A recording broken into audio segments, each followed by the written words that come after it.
Just to give you a tiny bit of background on myself, I am a yoga teacher trainer, so I teach prenatal yoga teacher trainings, Khalsa Way prenatal yoga teacher trainings all around the world. I am a Kundalini yoga teacher. I am a filmmaker. I created the Happy Healthy Child documentary series. I'm a writer. I'm a mother of two. I'm a wife. I'm a woman. So this is a topic I am passionate about and interested in for many different reasons. So today, let's jump right in. I'm just going to share some slides that I've created to help you understand why this is so important and just to give you a better understanding of the anatomy, all of it. So first, I think it's really important that we look at what's normal, because a lot of what women are dealing with today is really dysfunctional, but they're kind of looking at it as a normal thing, right? Normal part of aging, normal consequence of childbirth. And if we think of something as normal, we're not that likely to really look into how to make it ideal, how to fix the situation. So from a personal standpoint, I grew up in a family where we lovingly referred to my mom as Princess Wee Wee, because every time we jumped in the car to go somewhere, we very shortly after had to pull over to find a restroom for her to use to go to the bathroom. And again, for many women, this has just become, normal. And it's really not normal. It's not ideal. So let's just quickly look at some of the signs of dysfunction in the pelvic floor. So that if you have any of these, you can kind of look at it and listen to the rest of the information with this in mind. So it's stress incontinence. That's like when you leak urine. So you should be able to run, jump, sneeze, laugh with your friends without going to the bathroom in your pants. Urge incontinence is another sign of dysfunction. That is when you feel that initial urge to go to the bathroom and you have to go immediately. So you should be able to wait 30 minutes to an hour after that initial urge comes. Also being able to sleep through the night, right? So it's not normal to have to wake up 2-3 times during the night to use the restroom. You should be able to sleep solidly through the night without going to the bathroom. Other signs of dysfunction are things such as pain. So pain in the pelvic floor. There might be triggers or spasms that you feel, pain with intercourse. There is pain. Sometimes women have pain in like sacroiliac or low back pain, or even pain in the shoulders or knees or jaw or headache. All of this can be related to the pelvic floor. Sexual dysfunction. So in men, that can look like erectile dysfunction. In women, it sometimes shows up as weak orgasms.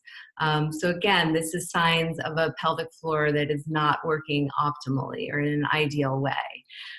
Digestive issues, so things such as constipation or irritable bowel syndrome, those can be signs.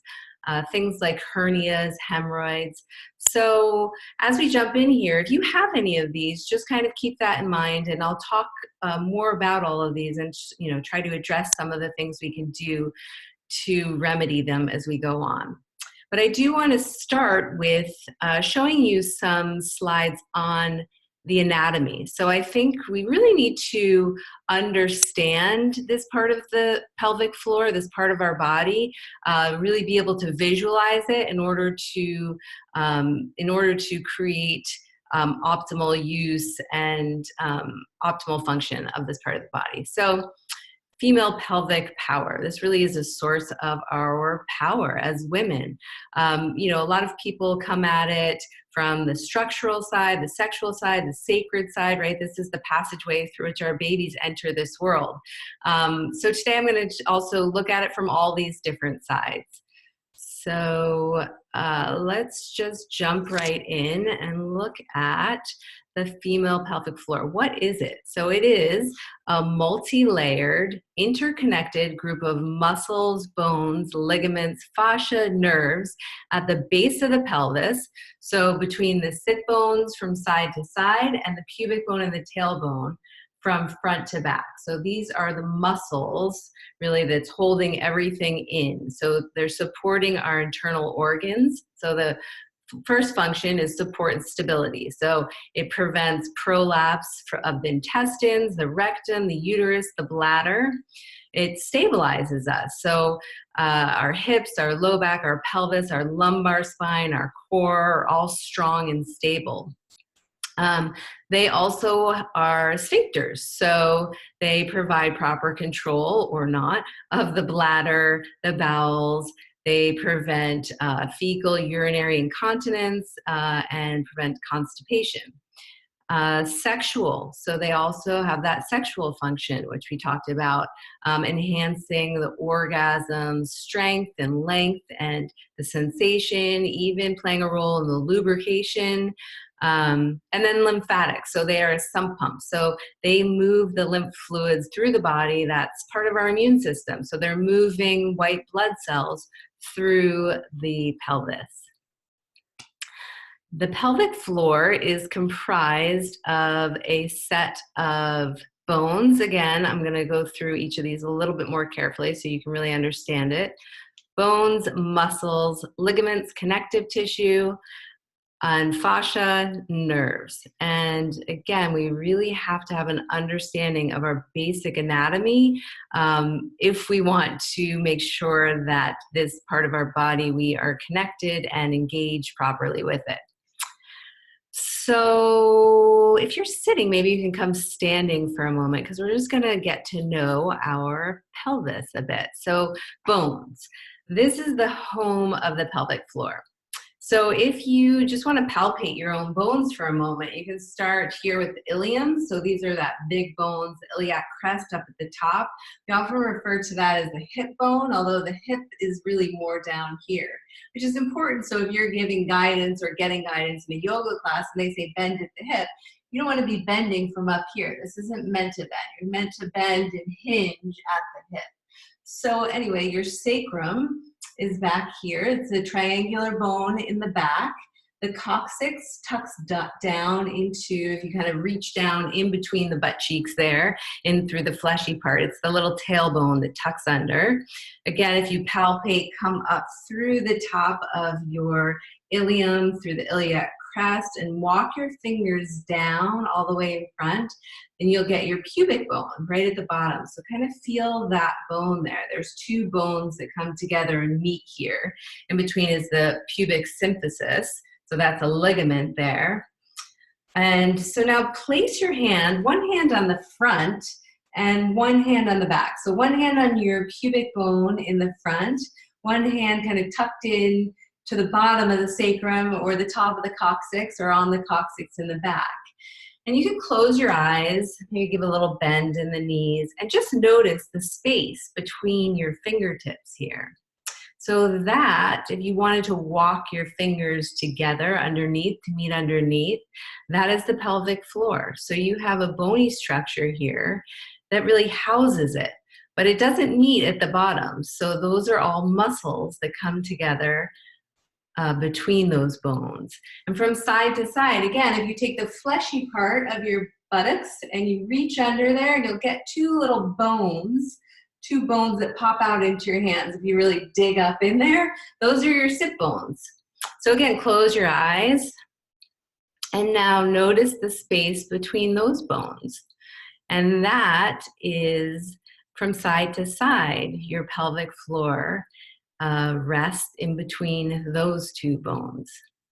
So again, touch that pubic bone and the coccyx, notice the space, maybe put a little bend in your leg. You can notice too that if you tilt under, if you put like a posterior tilt to your pelvis, those fingertips actually come closer together. If you put like an anterior tilt, the fingertips move away. So the way we move, the way we stand can actually increase the space between those bones in the pelvic floor. So just take note of that. I'm going to close that image of me so you can see again all the bones here. This, to me, this slide right here is one of the most interesting things that I have found in the research that I've done on the pelvic floor. So if you look anywhere on the internet, most classes you'll go to, really anyone talking about the pelvic floor, for the most part, they describe it as a bowl, Like there's just like a bowl at the bottom of the bones, and that is your pelvic floor. I'm just going to show you too. I have a little model here of a pelvic floor. So again, here is the iliac crest.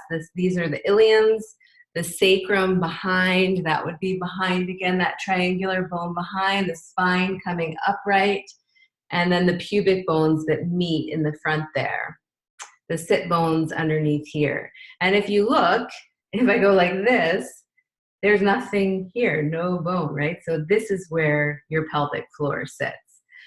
Now, what everybody has talked about and what this study cited here is talking about is that they've said that this is a pelvic bowl, right? So that's what this little bowl or basin holds all your organs above it. What they found here, though, and no one's really talking about this yet, but hopefully everyone will really get this information and get it out far and wide, is that the pelvic floor is actually dome-shaped. So why is this so important? It's really important because if you think about when we are visualizing these muscles, when we picture them in our bodies, if we're picturing them as a bowl, we're picturing a really dysfunctional pelvic floor. They should be tucked up in here as a dome-shaped structure, supporting all of the organs above it.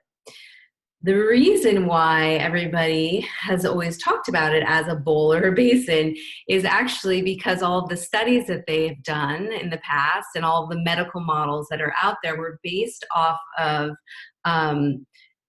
cadavers, so dead bodies. And when somebody dies, that pelvic floor gets loose and hangs down. But in a healthy, functioning pelvic floor, it has this dome-like structure. So that is really important to know and to remember. And the other thing that's important to understand is just like this is a dome structure, most people understand that we have a respiratory diaphragm here, which is also a dome-like structure. And these two, the respiratory diaphragm and the pelvic floor, the pelvic diaphragm, they work together. They work synergistically. They mirror each other. So if you think about when you inhale, that respiratory diaphragm drops down and flattens in pushing the contents of the abdominal cavity downwards. So if you picture the contents of the abdominal cavity in kind of a bubble or a balloon, they get pushed down as the respiratory diaphragm descends. That also pushes the pelvic floor, the pelvic diaphragm, down as well. So that breath is really important for how the pelvic floor is working and for it to function optimally. So again, here, it's working synergistically with the respiratory diaphragm, also the transverse abdominal muscles. So those deep abdominal muscles that support, they wrap all the way around us. They also, when you inhale, respiratory diaphragm drops down, those transverse abdominal muscles come out slightly, and on the exhale, they engage and lift along with the pelvic floor. So remembering this, later I will be doing a video with lots of exercises, and that breath is really important in understanding how to work with the breath and the pelvic diaphragm at the same time, how to use them to help each other really work optimally.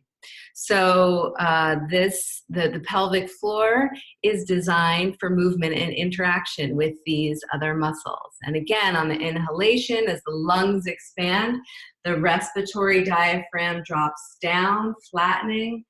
Intra-abdominal pressure moves the contents of the abdominal cavity lower, and that again puts pressure on the pelvic floor. So it's like a stretch or massaging, pushing that downward gently. And on the exhalation, the diaphragm rises back up to that dome shaped, and that pressure releases the pressure on the abdominal cavity and pulls basically that pelvic diaphragm back up into the dome shaped position. So this is Super important to know. And I was recently reading a study that was looking at visualization, and basically this was done by the Cleveland Clinic, and the scientist, it was an exercise psychologist, and he found that he took two groups. One, he had go to the gym and lift weights and measured the muscle mass increase after lifting weights. And then he took another group and they just visualized going to the gym and lifting weights and using those muscles in the exact same way as the people that were actually using their muscles at the gym.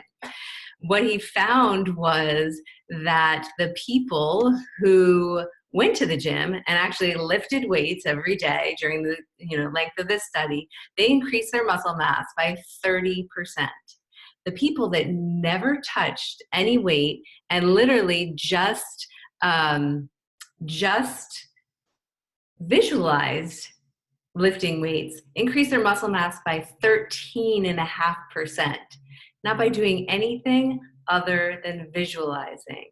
So it shows how important it is that we're visualizing these muscles, that we're able to visualize this part of our body properly. So to our next picture here, which is so nicely under my face right here, we're going to look at the muscles so you can understand it. So when you're thinking about engaging this part of the body, working these muscles, you really understand what exactly is going on here. So let's see. All right, I can't seem to find my cursor. There we go. Okay, so the muscles. There are 3 layers of muscles in the pelvic floor. And as a teacher, I have these images, around the house because I have them in books and working with them. And I think that it's really important that we get comfortable looking at this part of the body.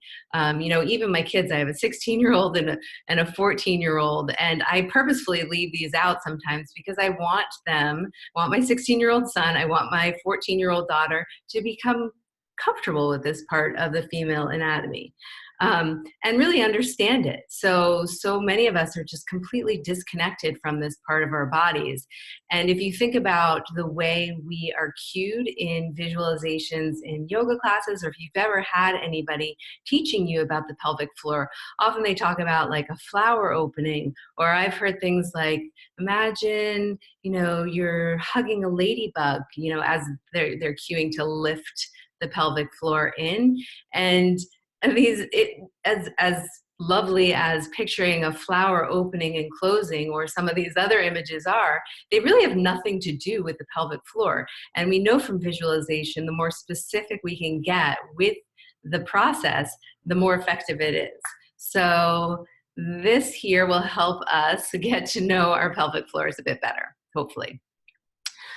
So again, the first layer of muscles is really the superficial or the external layer.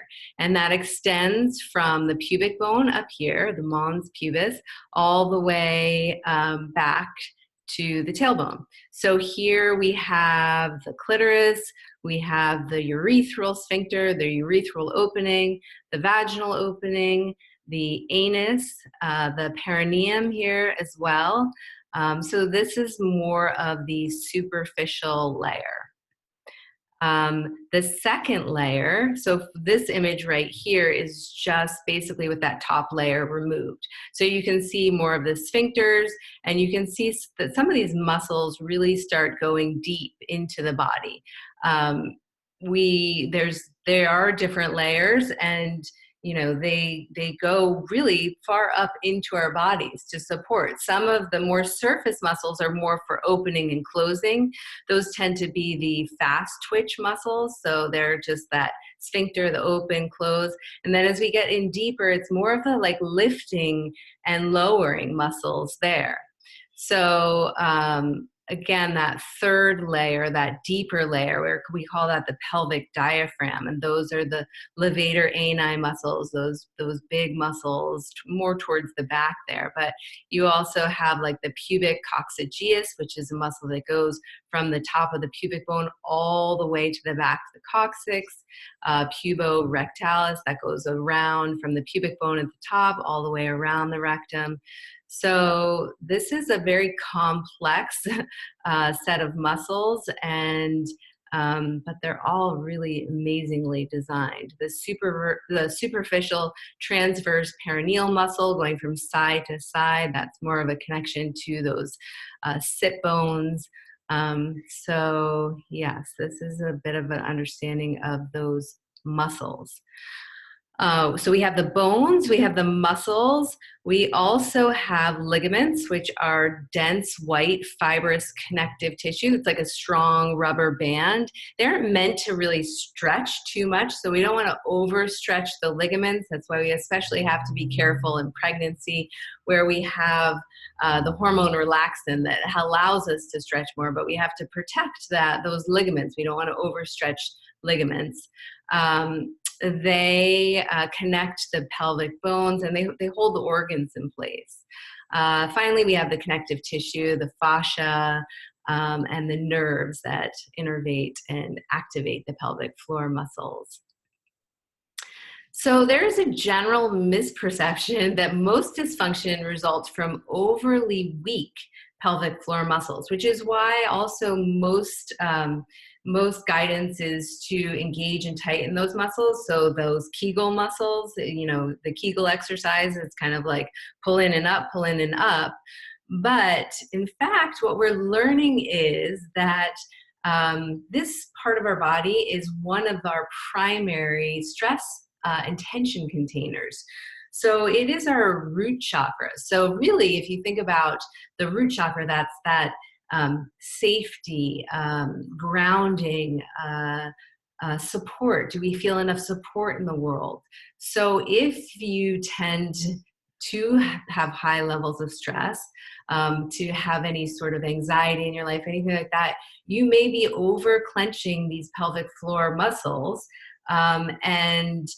and that ultimately does lead to weakness, but you may not even be aware of it.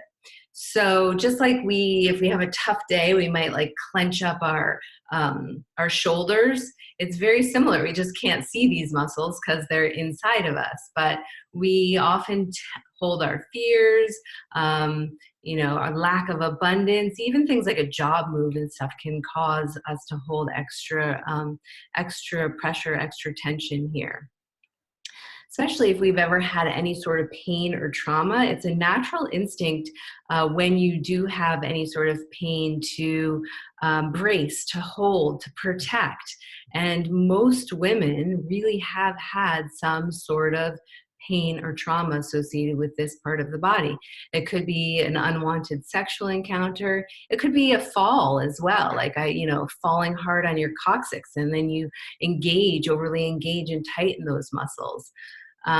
Things like miscarriage and abortion, all these different things, we carry these energetic imprints in this region of our body. So if we are over tight, we need to learn how to relax and release these muscles.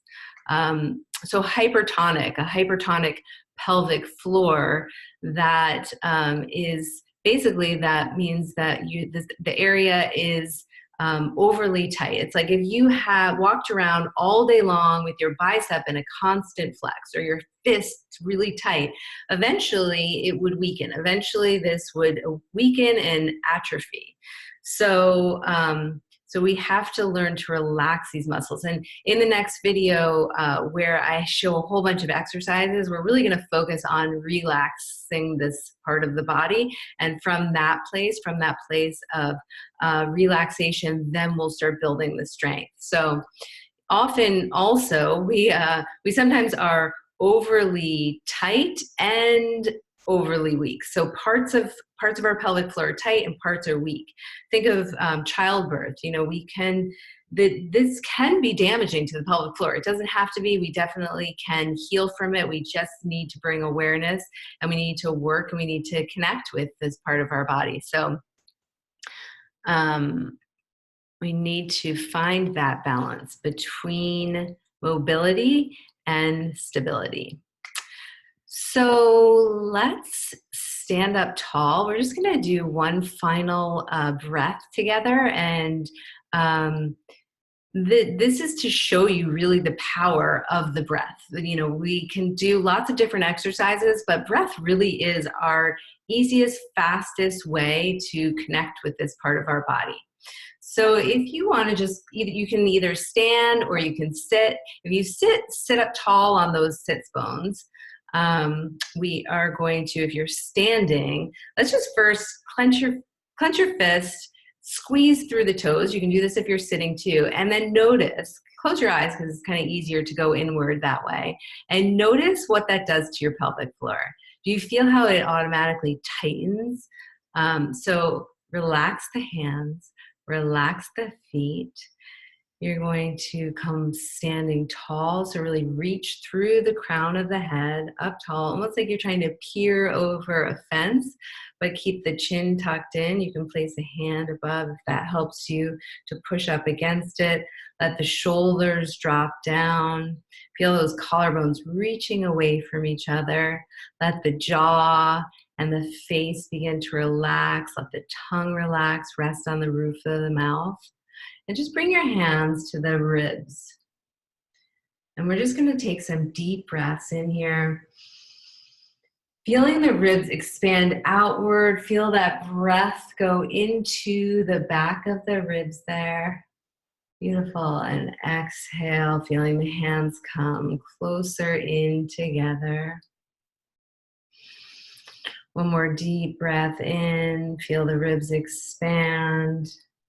Beautiful. And I just want you to just open your eyes for one quick second. Look at me. If you pop your chest forward, pop that rib cage up and out, take a deep breath here. And notice the breath kind of gets stuck up in the upper chest. So if you pull the ribs back in, you really want the ribs over the pelvis. And then take the deep breath in. And you feel how that automatically takes the breath down deeper into the pelvis and really relaxes the pelvis. We want our pelvis in neutral. So again, this would be, posterior tilt where you're tilting under, you're tucking the tailbone. This kind of also contracts and tightens the pelvic floor. So an anterior tilt, although it will widen the pelvic floor, the organs aren't in the proper place there. You likely will get a sore low back from overarching the low back with an anterior tilt. So you want a neutral pelvis. You can check that by making like a little triangle, put that on the pubic bone, and then look down. It should kind of be up and down there. So that's one way to check if your pelvis is in neutral. So again, the rib cage is over the pelvis. Close your eyes, relaxing through the shoulders, relaxing the face, and take that breath down deep into your belly. And then feel that belly, the abdominal contents pushing down, expanding, softening through the pelvic floor. And exhaling the breath fully. This next one, deeply inhale. Again, pelvic floor muscles, those ligaments are relaxing, expanding, and hold that breath deep in your pelvis for a couple of seconds. Feel it relaxing the tension, releasing any tension that's there. And as you exhale fully and notice that pelvic floor naturally drawing in and up on the exhale. Again, following your own breath one more time, inhaling deeply. Imagine the pelvic floor full of blood, healthy, supple, strong, flexible muscles. And as you exhale this time, slightly engaging and pulling in and up the pelvic floor on the exhale as it raises up with that respiratory diaphragm into that healthy, beautiful dome shape. Great. So we're going to end there today. Sorry,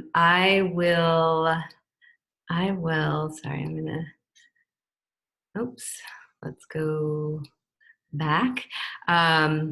Basically in the next video, I'm going to talk about, so a couple videos are coming up, so keep an eye out for them.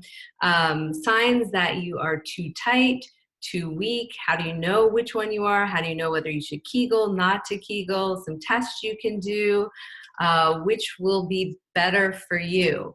Kegels aren't great for everybody, but eventually as you release any extra tension and tightness, then we can start building the strength back up. So that I'll also be sharing a video on how to protect the pelvic floor. So many of us do multiple things throughout the day, throughout our weeks, consistently that are potentially damaging to the pelvic floor. So I'm going to go over what those are, how to avoid doing those, and then a video with lots of different yoga exercises, a whole practice that you can do daily to help strengthen that pelvic floor. So let's see, sorry. I am really excited that you joined me today. I hope to see you again soon. I hope you found this information beneficial. I know I did in my own personal life and as a teacher. And so I look forward to seeing you in the next video. Thank you again so much.